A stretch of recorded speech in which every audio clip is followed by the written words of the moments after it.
Hi, I'm Rachel at Skin, and today I'm going to go over aftercare with you. So aftercare is really important. We're trying to prevent infection and irritation and promote healing.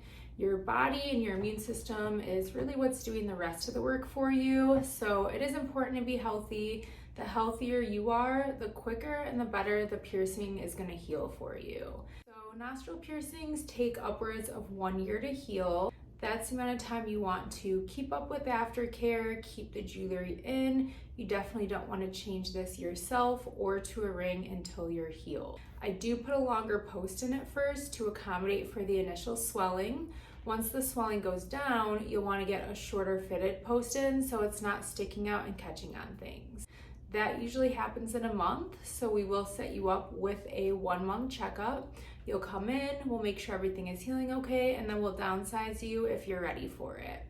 The checkups themselves do not cost anything. The downsize is just the cost of the new post.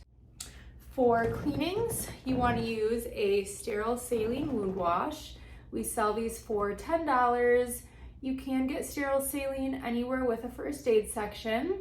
If you do get it somewhere else, make sure to read labels. You do not want a contact solution or a nasal spray. You also want to look at the ingredients. There should only be 2 ingredients, and that is USP grade water and USP sodium chloride, which is salt. The only difference between the ones I sell and the ones in stores is that mine is a mist. The ones in stores are full stream, which can be a little bit messy and you do go through product a lot quicker.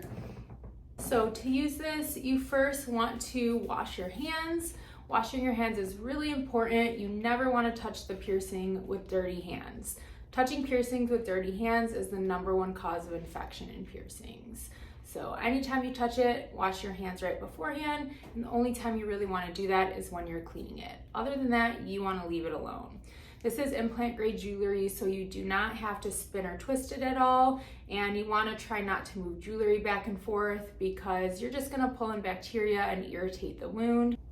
So after you wash your hands, take your saline, spray the outside and the inside. It is safe to go in your nose, and then spray a Q-tip with the saline. Clean the inside. You want to do that by feel. You do not want to bend the nostril because that's going to put pressure on the jewelry and it can cause irritation. So just spray that Q-tip and just very gently go in. You will feel the post in there. You just want to gently go around the inside.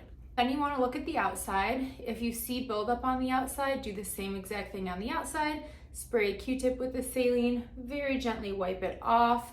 If you're finding that the Q-tip is catching on the jewelry, you can do the same thing with a paper towel. Just fold it up into a little point, spray it with the saline, and go around it just the same as you would with a Q-tip. You always want to dry it afterwards because bacteria really likes moisture. We do not want to leave moisture on the skin. You want to physically go in and dry both the outside and the inside. You're going to want to do 2 cleanings a day. You want to do one after your shower and the other at the opposite end of your day.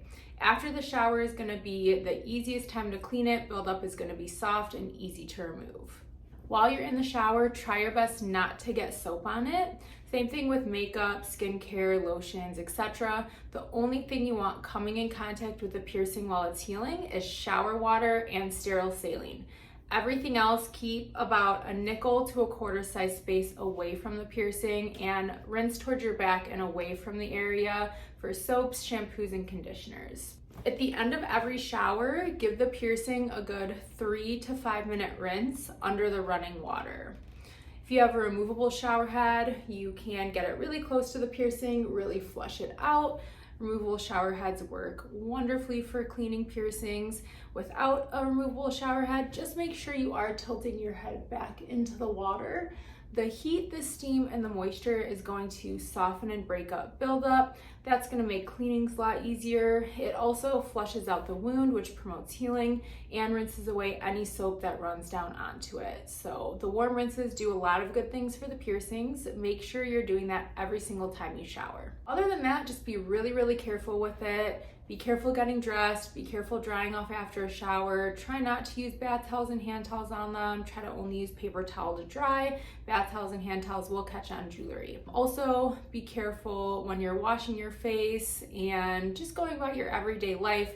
Make sure that you're remembering that the piercing is there so you don't accidentally snag it or catch it on anything. If you have any questions, please ask your piercer. We are here to help and we're happy to answer any questions for you.